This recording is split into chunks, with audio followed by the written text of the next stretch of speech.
Hi, this is Chris Andrews, Club Zero Ghost Group, and we're at the Barlow Institute in Bolton, Greater Manchester.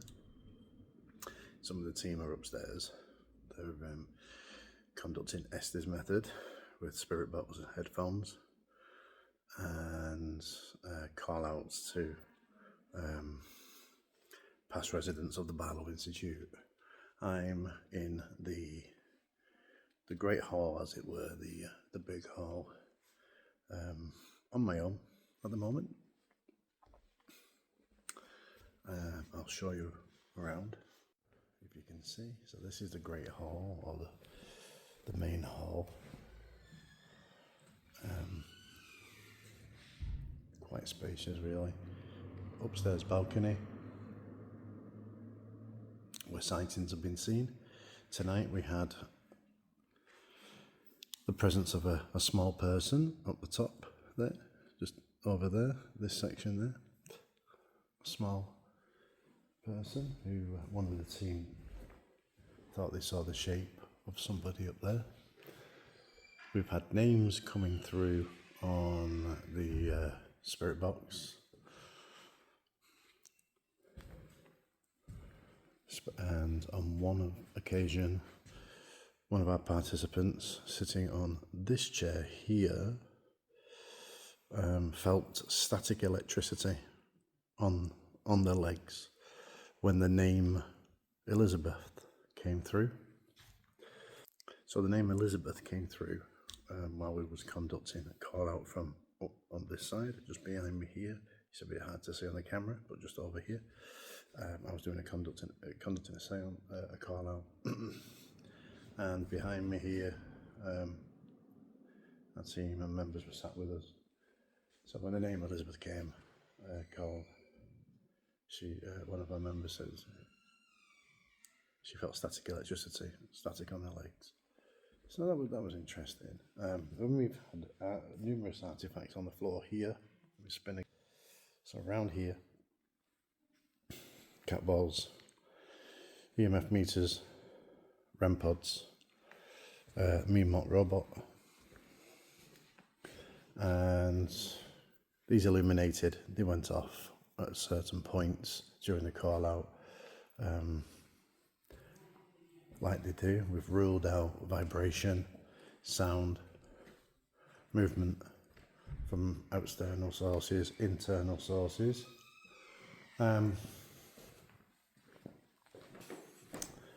So yeah, interesting so far. So let's have a look around. So this is the stairs. This is the stairs that leads to the library. So we have the library up here. We got a EMF meter there with some bells. So I'll probably set it off. Hello. You all right? Okay, so this is the library, so I'm going to put some light on. Just bear with me. Find the light switch. There we go. As you can see in here, we've had responses. In here, there's the Meemot robot. So we've got coins from the time period related to the building, the same time period, electromagnetic meters. We've put a crucifix on a REM pod. That's an indication to let the people know, spirits know, that it's not an evil appliance. Then we have the lovely Jeff with our a little ghost trap. So what we've done with this is we've put the string up with bells. As you can see, the bells go across, it comes down here with a motion sensor. Anything that comes through here, hopefully the idea is it'll jingle the bells like such, give us an indication of presence. Then we've been using the spirit box, one of the spirit boxes. We've even put a cigarette as a trigger object. So then we've been using the back detector. Now people might think, why are we using the back detector? So a back detector doesn't just detect sonar from bats. It also has come in useful in the past where we've used a back detector and human voices have come through. Now we know that these back detectors don't pick up on human vocals. They can pick up on the vibrations of human vocals, but when you modulate it correctly on the dial there, you can weed that out. So then we've tested it, and we've had no human vocals come through from anybody in a room. Well, we've tried it, and yet we have had human vocals not belonging to anybody in the room with us has come through on this. Not tonight, but on previous occasions. It also doesn't pick on radio frequencies, so that's an elimination process. Little tiny model telephone. So the reason behind that is it's a representation of, you get it, communication. To let spirits know that we're here to communicate, not to cause harm, not to judge, not to disrespect, but to communicate. Here you can see parts of the Estes method with one of the spirit boxes. We've got several spirit boxes with us tonight. We have this one here, which is EVP research device. One of my ones here, which is the cultist box. And we have another one downstairs, which are pretty good.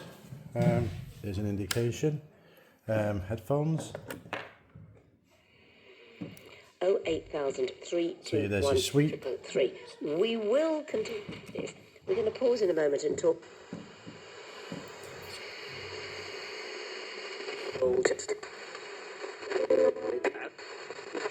Will now be count. So it'll sweep through the radio. So as you know, obviously, the radio bands will sweep through, and hopefully fall upon a word that might mean something relevant to questions that anybody in the room's asking to potential spirits or energies that may be around, in conjunction with the experiments that we're doing. Okay, so this is the art. So as you can see, there's all the books. Quite an active room in here, to be honest. It's quite an active room. So we'll have a wander further. Okay, previously we was in the room, in the meeting room, the hall room, and we showed you the balcony upstairs. This is now the balcony where we're situated. On the balcony we have a motion sensor which has just picked me up, and we have a REM pod set up. So obviously anything that goes near to the antenna, the closer it gets, the louder and more prominent the signal. So we know how close energy is to the actual antenna. Oops, if I don't knock it over. There we go. So this is the balcony view of the hall. You can see a bit more of the room down there.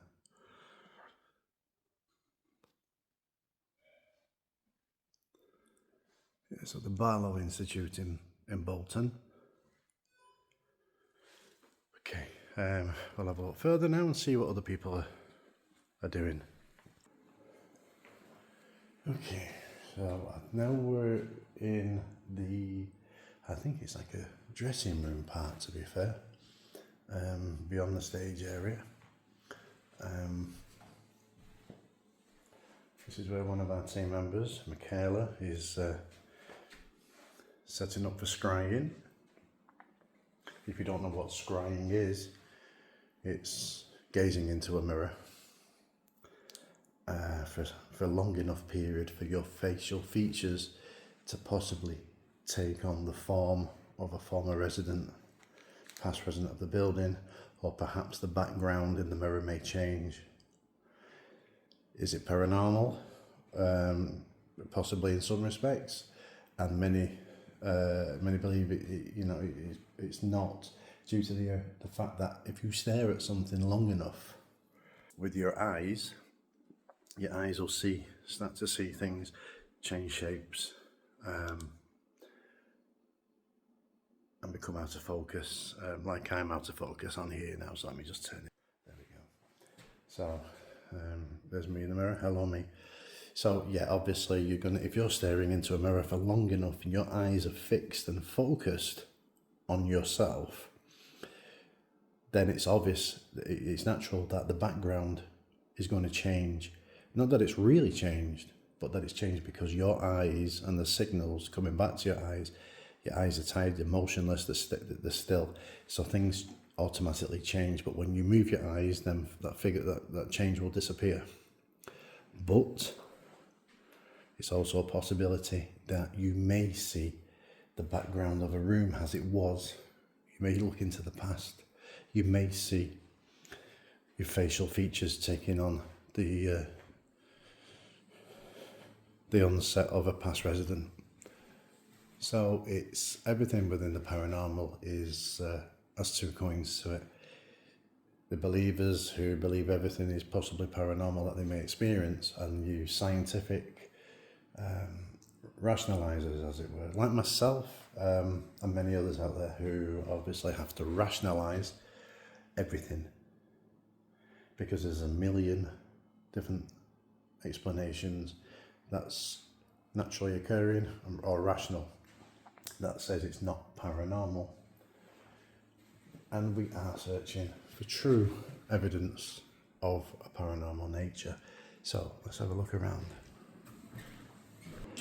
These are some of our people who are with us on the investigation. Hello.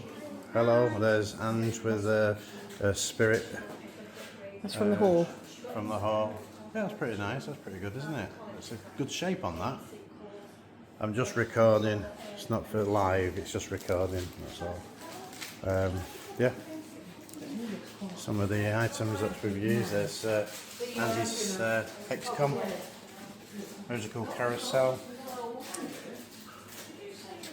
SLS camera. So it's brew time in the hub. And there's Mr. Jeff again. Hello, Jeff again.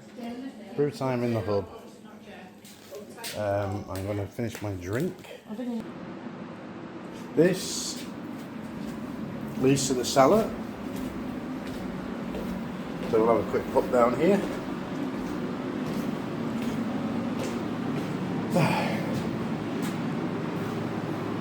It's not very big. I'm going to put my flash on so we can see where we're going in here. Barlow.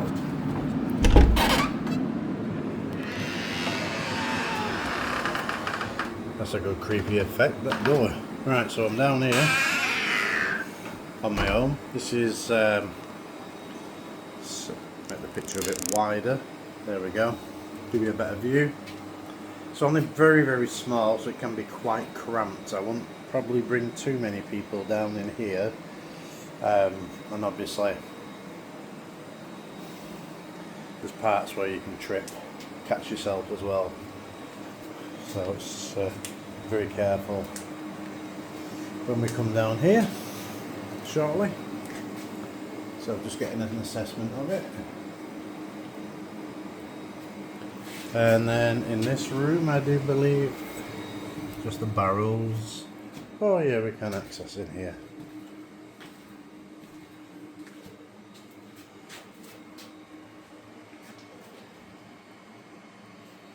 Obviously, the cellars are usually the oldest part of any establishment because they tend to build on the top. And then when buildings need to be refurbished or restored, it's usually, again, the above structure. So the cellars, even though the ceilings may be changed over time, Many of the walls in cellars are usually original. They're the original foundations of a building. And again with the floor, unless in dire circumstances over time where certain parts of a cellar may need to be replaced with modern. But the majority of cellars are the oldest part of any building. So no matter how many times a building's changed through the years, changed hands, changed ownerships, changed its looks, changed the building materials, the cellar usually remains the same. I do like that sound. You'd expect Boris Karloff to come through there. Okay, let's have a wander around here.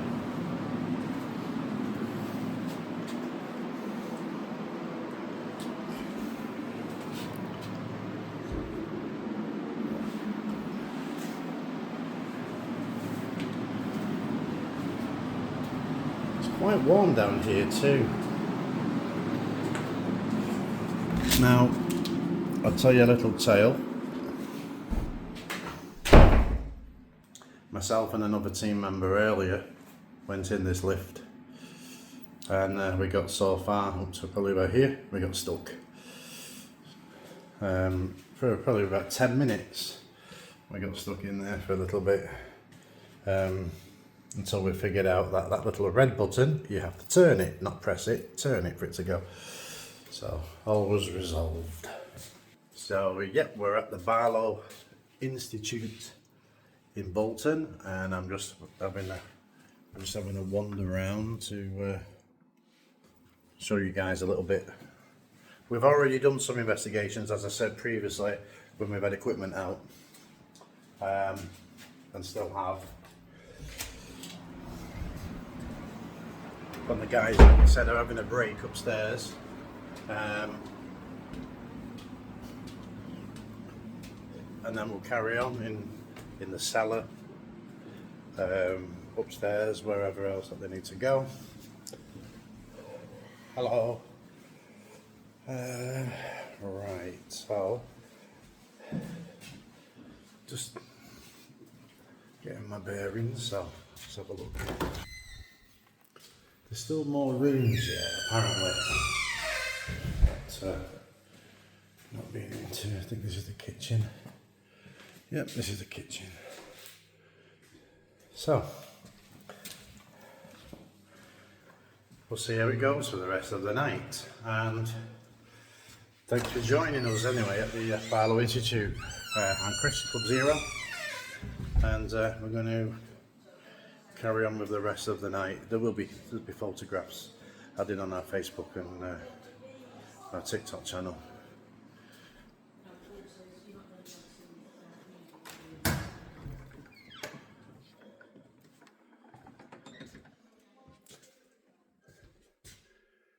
It's a good place. It's a really good place.